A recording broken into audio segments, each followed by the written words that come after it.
Los Angeles is a city of extremes, glitz and glamour on the surface, with shadows as deep as its canyons. It has long been a magnet for dreams of fame, but beneath the Hollywood sign lies a history woven with violence, gang feuds, domestic horror, and predators who hid in plain sight. From the sprawling neighborhoods of South LA to the busy freeways connecting distant suburbs, murder has left an indelible mark on this city's psyche.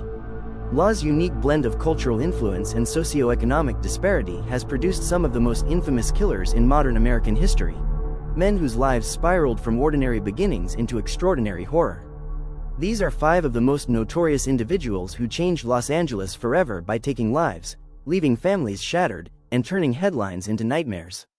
Their stories reveal how violence can grow quietly, explode suddenly, and forever change a city that too often seemed immune. Case 1. Lonnie David Franklin Jr. lived most of his life in Los Angeles County, raised in a working-class family with a pattern of instability and early brushes with the law. As a young man, Franklin struggled with direction, joining the Navy briefly before returning to LA and falling into periods of unemployment, substance abuse, and minor offenses. Behind the facade of a quiet neighbor, Franklin cultivated a capacity for violence that would erupt over decades. Between 1985 and 2007, he murdered at least 10 women and attempted to kill several others in a pattern of stalking, strangulation, and brutal assault that came to be known as the work of the Grim Sleeper. His victims were often women on the margins, struggling with addiction, poverty, or instability, who disappeared from neighborhoods across South LA and nearby communities. For years, investigators could not link the crimes, even as bodies were discovered and communities grew fearful. Advances in DNA technology finally cracked the case when familial DNA from a relative led police to Franklin in 2010. When arrested, Franklin did not resist, but the horror of his crimes became clear as evidence mounted and survivors came forward. In 2016, he was convicted on multiple counts of murder and sentenced to death. He died in prison in 2020, but the stigma of his crimes remains woven into LA's history, a chilling reminder of how a predator can operate in a city of millions for decades without detection.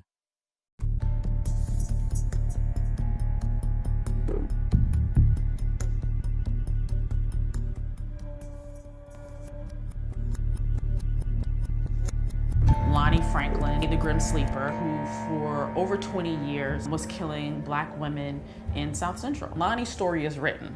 Lonnie has been sentenced. He will spend the rest of his days in a California prison. So in hanging around at Jones Brothers, my family's auto parts store in South Central, my uncle told me about Monica. So I'm really grateful that now she feels comfortable sharing her story, and hopefully her story will help somebody else. My name is Monica Hunter. I'm from Louisiana, and I've been out here since I was 7. One night, I was going to my mother-in-law's house on 64th and Central to a tug-of-war party. So I left my house about at 9. I just had twins, 1986. And I told my old man to watch the kids. I left the money with him, but I had a little money in my pocket. So the bus was taking so long. So I'm like, by the time I get to the tug-of-war party, it's gonna be over with. So the dude was coming down the street in a yellow Pinto, and he was driving real slow, a Black brother. So I'm like, oh, shoot. He said, you want to ride? I said, yes, I will take a ride, sir. And he said, I just got off work. So he opened up the door to let me in. He was nice to me at first when I got in the car. Next thing I know, we hit 108. He hit the corner so fast. I'm like, what are you doing? What are you doing? He like, well, don't worry about what I'm doing, because when I get over here, you gonna find out what I'm doing. I said, sir, I'm not out to try to make no money. All I want to do is get to the tug-of-war party. He said, oh no, you ain't going nowhere. And he got the screwdriver out the glove department. He was shaking. He said, when I open up this door, you get out and you get butt naked. By the time I got out the door, she was laying right down the side of the car. By the door where I walked out on my side, the trash bins, 2 trash bins was sitting right behind me. And I'm like, what are you finna do to me? Shut the fuck up. And I'm like, oh Lord, I done messed up. So I said, oh Lord, I don't know what to do. I said, I just hope he just rape me and just let me go, you know. I hope he don't kill me. He was in his trunk digging for something. And I was sitting on the seat on the passenger side, taking my clothes off, waiting to lay down on the sheet. And when he came out the trunk, that's when the dude was walking down the street, making a noise saying, I got it. I remember that word. And I'm like, he got what? And I looked, I'm like, help! Excuse me, sir, could you help me? And I got to screaming and hollering. When I got to screaming and hollering, he dropped the screwdriver, Then that's when I started running. I had one pants leg out. When I started running, girl, he came right in his car, right behind me. He was chasing me and I was scared. I was hitting all kinds of corners and stuff. So I'm hollering, I'm screaming with half of clothes on, and I made it to my house and I'm like, this man know where I live at. He gonna come back and get me. So I went to the house authorities to tell him about it. He was on a billboard. They said, girl, you know what? You ran into that man that's out killing all these black women, supposed to be prostitutes. What stopped you from going to the police? It was too late, probably, I think. I thought they said after 24 hours you can't complain or tell nobody about nothing. I've been through a lot of stuff before then, but not like this, you know, but not like that. But, you know, just open containers, going back and forth to jail. I never told them nothing about it, you know. So when I found out he got caught, I look at him on TV, I just said, he's in God's hand now. You know, God gonna take care of him now, because it's too late for me to tell my story. This was in 1986. And I look at it and I go back there and look at that trash bins back there and look down on the ground and just think about what could have happened to me that night, you know. That's where they probably would have found blood of me dead at. Right behind the welfare office. So whatever he was looking for, that's probably saved my life too, and the guy coming down the street singing. I just look at him like, Lord, I could have been gone in 86, but God wasn't ready for me. He wasn't ready for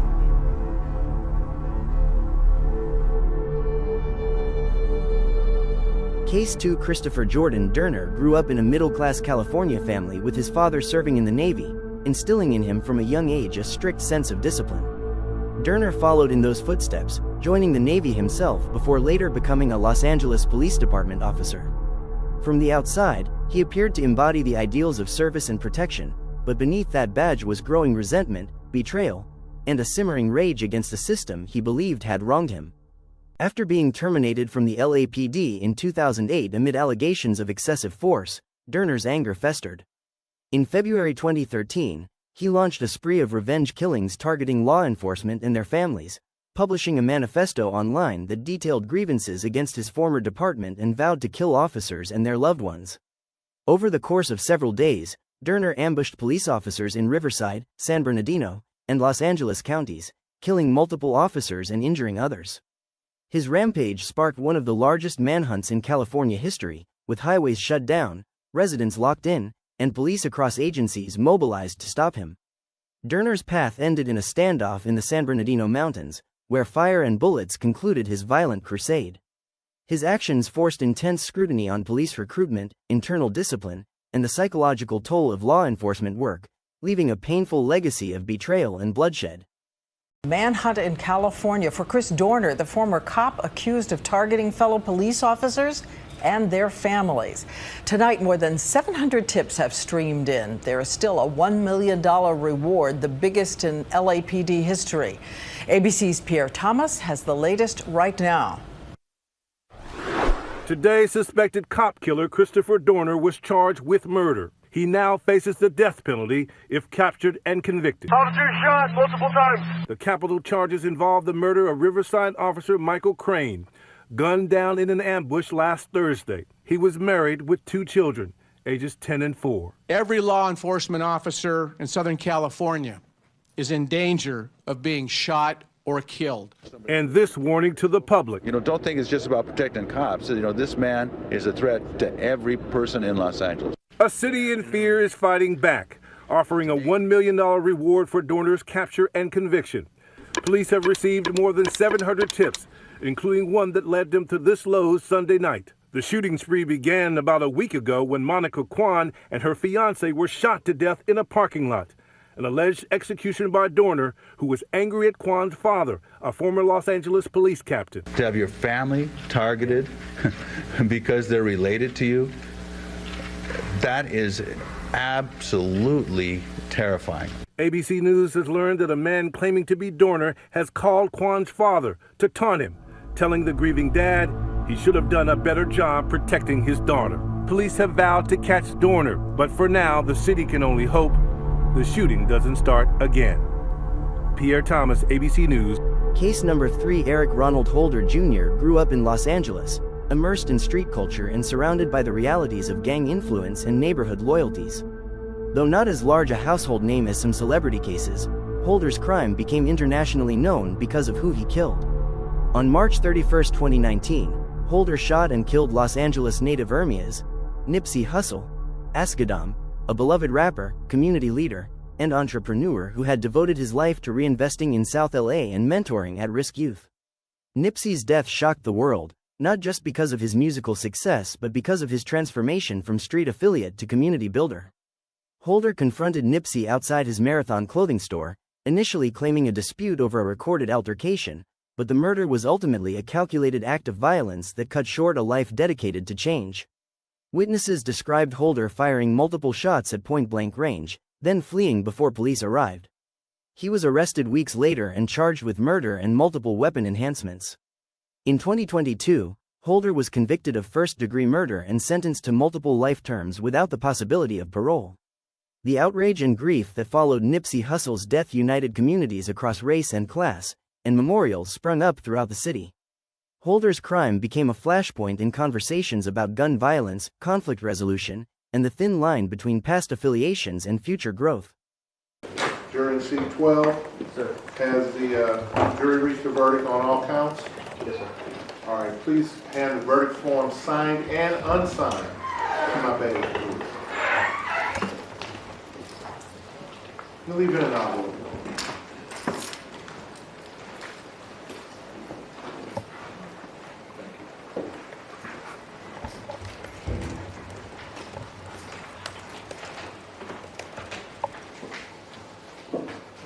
Clerk, please read the verdict.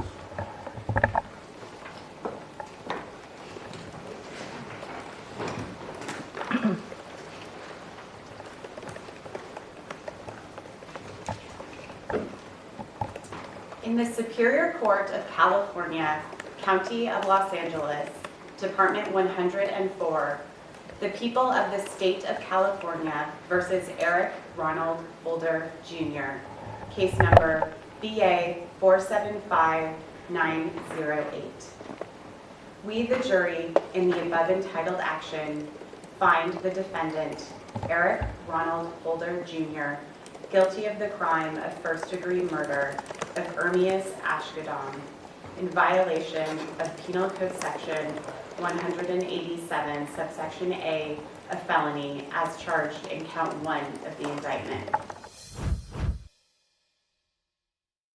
Case number 4. Michael Thomas Gargiulo's path to murder began far from Los Angeles in the Midwest, but his crimes ultimately became part of Southern California's darkest history. Gargiulo moved to Los Angeles in the early 2000s and blended into suburban life, working in construction and earning a reputation as an everyday neighbor, unremarkable, quiet, friendly. However, beneath that facade was a pattern of escalating violence. Between 2001 and 2008, Gargiulo stalked and murdered several women, including his teenage neighbor and a young professional he had met through acquaintances. His method was opportunistic and brutal, inviting women into homes where he strangled them, sometimes after demonstrating friendliness and trust, leaving their bodies hidden or staged. For years, his crimes went unsolved, baffling investigators and terrorizing communities as young women disappeared or were found dead with no clear leads. Advances in forensic science and the persistence of detectives finally led to his arrest in 2008 after DNA and eyewitness testimony connected him to multiple crime scenes. At trial, the horrifying detail of his killings, and his ability to appear normal in everyday life, stunned jurors. In 2019, Gargiulo was convicted of multiple counts of murder and attempted murder in Los Angeles County and sentenced to death. His case became known as the Hollywood Ripper saga, a chilling reminder that a predator's ordinary appearance can mask extraordinary danger. Los Angeles is a city of reinvention, hope, and relentless ambition, but for every story of success there are lives cut short by violence that changes families forever. These 5 individuals walked different paths: serial predation, revenge against authority, fatal personal conflict, mass murder, and cold-blooded stalking. Yet each left behind victims whose futures were destroyed in moments that should have never happened. From South LA neighborhoods to Hollywood studios, these crimes remind us that violence does not discriminate by zip code, profession, or potential. Law's story is still being written, but these tragedies are etched into its memory, demanding we remember the victims and learn from the dark chapters that follow the bright lights.